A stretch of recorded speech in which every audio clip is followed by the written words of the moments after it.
Saya Fulan dari Mojokerto. Saya mau tanya, kenapa keluarga saya selalu diuji, Bib? Mohon penjelasannya.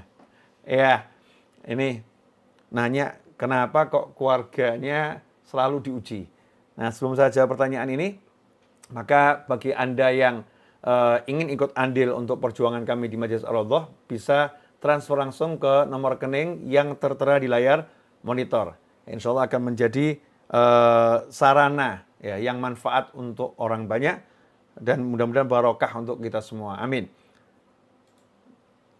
Assalamualaikum. Waalaikumsalam warahmatullahi wabarakatuh. Ini pertanyaan yang menarik ya. Kenapa keluarga saya selalu diuji, Bib? Selalu diuji. Ya, mungkin ini akan saya perbaiki dulu kalimatnya ya. Bukan selalu diuji, tapi mengalami beberapa kali ujian. Mungkin ujiannya terasa sering. Cuman saya ingin mengajarkan kepada penanya dan kepada siapapun, termasuk diri saya pribadi khususnya, ya. Jadi kita jangan mengatakan kenapa saya sering diuji, kenapa saya sering. Tapi coba kita melihat yang lain. Ya, Allah kok terlampau sering memberi saya nikmat. Kadang-kadang kita ini lupa kalau kita ini tidak pernah diputus nikmat sama Allah Ta'ala. Nah, nikmat pandangan, nikmat pendengaran, nikmat bisa bicara, nikmat Islam, nikmat iman, nikmat sehat. Itu nikmat yang luar biasa. Nah, sayangnya 1-2 ujian seringkali membuat kita lupa ya akan banyak nikmat dari Allah Subhanahu wa Ta'ala. Dan itulah yang menjadi salah satu penyebab kenapa ujian itu terus diberikan. Ya, ujian itu terus terkena kepada kita ya karena kita lupa kalau kita dalam nikmat. La in syakartum la azidannakum wa la in kafartum inna adzabi lasyadid. Kalau kalian syukur pasti aku tambah nikmatku pada kalian. Kalau kalian kufur, ingat siksaku amat pedih. Ikhwani rahimakumullah. Jadi itu yang pertama kali, mari kita belajar melihat betapa banyak nikmat Allah Subhanahu wa Ta'ala yang ada pada diri kita. Kemudian yang kedua, hidup di dunia ini memang begitu ya, mengalami ujian siapapun itu. Siapapun, bahkan yang ujian terberat itu para nabi, para rasul, dan pewaris-pewaris nabi dan rasul. Ujiannya semakin berat. Ya, yang namanya orang sekolah itu kalau semakin tinggi sekolahnya, ya ujiannya semakin berat. Nggak sama ujian anak TK dengan anak SMA. Anak TK mungkin ujiannya 1 tambah 1 sama dengan berapa. Kalau anak SMA sudah rumus Pitagoras ya dan lain sebagainya. Nah, semakin sulit dalam ujian matematiknya.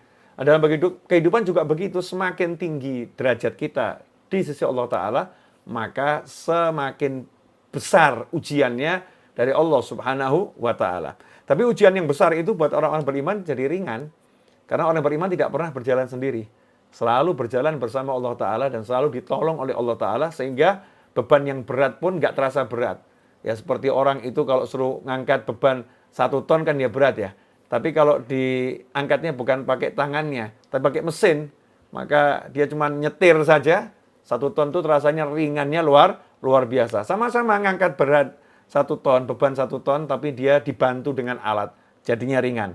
Lantas bagaimana kalau dibantu oleh Allah Subhanahu wa Ta'ala? Dalam surat Al-Baqarah ayat 155 sampai 157, Allah sendiri sudah memberikan kabar kepada kita semua, memberitakan kepada kita semua, mengumumkan kepada kita semua. وَلَنَبْلُوَنَّكُمْ بِشَيْءٍ مِّنَ الْخَوْفِ وَالْجُوعِ وَلَنَبْلُوَنَّكُمْ بِشَيْءٍ مِّنَ الْخَوْفِ وَالْجُوعِ وَنَقْصٍ مِّنَ الْأَمْوَالِ وَالْأَنفُسِ وَالثَّمَرَاتِ وَبَشِّرِ الصَّابِرِينَ الَّذِينَ إِذَا أَصَابَتْهُمْ مُصِيبَةٌ قَالُوا إِنَّا لِلَّهِ وَإِنَّا إِلَيْهِ راجعون. Saya ulangi ya. وَلَنَبْلُوَنَّكُمْ بِشَيْءٍ مِّنَ الْخَوْفِ وَالْجُوعِ وَنَقْصٍ مِّنَ الْأَمْوَالِ وَالْأَنفُسِ وَالثَّمَرَاتِ وَبَشِّرِ الصَّابِرِينَ الَّذِينَ إِذَا أَصَابَتْهُمْ مُصِيبَةٌ قَالُوا إِنَّا لِلَّهِ وَإِنَّا إِلَيْهِ راجعون أُولَئِكَ عَلَيْهِمْ صَلَوَاتٌ مِّن رَّبِّهِمْ وَرَحْمَةٌ وَأُولَئِكَ هُمُ الْمُهْتَدُونَ.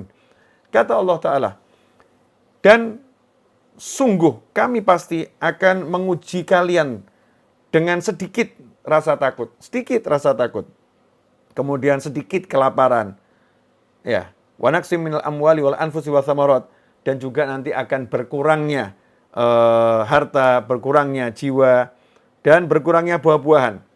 Wa basyirus sabirin, sampaikan kabar gembira kepada orang-orang yang sabar. Semoga Allah Ta'ala jadi kita orang-orang yang syukur dan orang-orang yang jika mendapatkan ujian mampu bersabar bersama Allah Ta'ala. Wa basyirus sabirin, dan sampaikan kabar gembira kepada orang-orang yang sabar. Siapa mereka yang dikategorikan orang yang sabar? Jadi orang sabar itu bukan orang yang berkeluh kesah. Bukan orang yang mengatakan kenapa. Tapi orang yang sabar adalah alladzina, yaitu orang-orang yang idza asabathum musibah, jika mendapatkan musibah, ujian dari Allah Ta'ala, qalu, mereka berkata, inna lillah, sesungguhnya, ya, kami ini adalah miliknya Allah. Kami ini miliknya Allah, harta kami miliknya Allah, jiwa kami miliknya Allah. Ya, semua miliknya Allah. Innalillah, kami miliknya Allah. Dan sungguhnya hanya kepadanya lah kami akan kembali. Jadi ya memang sadar dirinya milik Allah. Dia katakan pada dirinya, saya milik Allah. Dan saya akan kembali pada Allah Subhanahu wa ta'ala. Innalillahi wa inna ilaihi raji'un. Siapa yang mengembalikan setiap kali ada musibah, dia sadari memang itu bukan miliknya. Ketika hartanya terenggut, ya, jiwanya terenggut, hartanya terambil, atau tersita, atau hilang, dia sadar itu bukan miliknya. Itu miliknya Allah Ta'ala. Ya, nggak ada yang berkurang sebetulnya dalam dirinya. Nggak ada yang berkurang. Nggak ada yang habis sebetulnya. Karena itu miliknya Allah, bukan miliknya. Innalillah, sehingga dia ridha, dia ikhlas. Atas ujian tersebut dia katakan, kami memang miliknya Allah. Wa inna ilaihi raji'un, dan hanya kepadanya lah kami kembali. Maka orang-orang yang seperti itu, apa? Janjinya Allah Ta'ala, ulaika alaihim, kata Allah Ta'ala, mereka itulah orang-orang yang memperoleh ampunan dan rahmat dari Allah Ta'ala, dan itulah mereka orang-orang yang mendapatkan petunjuk. Ikhwani rahimakumullah. Jadi sejatinya orang-orang yang dapat ujian, musibah, itu orang yang dicintai Allah Ta'ala. Ya, orang yang dicintai Allah Ta'ala. Karena dengan ujian itu dia mendapatkan rahmat dan ampunannya Allah Subhanahu wa ta'ala. Dalam hadis yang diriwayatkan Imam Bukhari dan Muslim dari Sayyidina Abi Sa'id Al-Khudri radhiyallahu anhu dan Abi Hurairah radhiyallahu anhu, dari Rasulullah SAW, beliau bersabda, Rasul bersabda, ma yusibul mu'mina min nasabin wala wasabin wala hammin wala hazanin wala adhan wala ghammin hatta syaukah yushakuha illa kafrallahu biha min khotoyah. Rawal Bukhari wa Muslim. Ya, tidak ada satupun musibah yang terjadi pada diri Muslim, ya. Baik itu ada harta yang hilang, ataupun dia mengalami kesedihan, mengalami rasa suntuk, ya, sumpek, atau dia mengalami gangguan, bahkan sampai-sampai kalau dia terkena duri yang kecil, semua ujian tadi itu menjadi kafarallahu biha min khotoyah, penghapus dosa-dosanya. Ya, penghapus dosa-dosanya. Nah, sehingga nikmat sebetulnya, bahwa kita ini sadar banyak dosa kok. Kita banyak dosa dan kita ini kurang sempat minta ampun, lupa istighfar. Kemudian Allah yang berkehendak agar dosa kita habis, agar kita kembali kepadanya dalam keadaan suci dari dosa, pangkat yang tinggi. Nah, kita ini sama Allah Ta'ala kemudian diberi ampunan dengan cara dikasih masalah, dikasih rasa sedih, ya, dikasih kekurangan harta, dikasih kehilangan pangkat, kehilangan kedudukan. Walaupun kita nggak minta semua itu, ya, kita nggak menginginkan semua itu terjadi. Tapi kalau itu terjadi, ya itu menjadi bonus agar dosa-dosa kita diampuni Allah Ta'ala dengan syarat kita sabar. Ya, sabar itu memang sesuatu yang nggak enak, ya, kita tahan, ya. Rasa nggak enak itu tidak kita keluh kesahkan, kita kemudian tetap istiqomah menjalankan ibadah, yaitu yang namanya sabar. Yang seperti itu justru menjadi jalan untuk diampuni dosa-dosa kita oleh Allah Subhanahu wa ta'ala.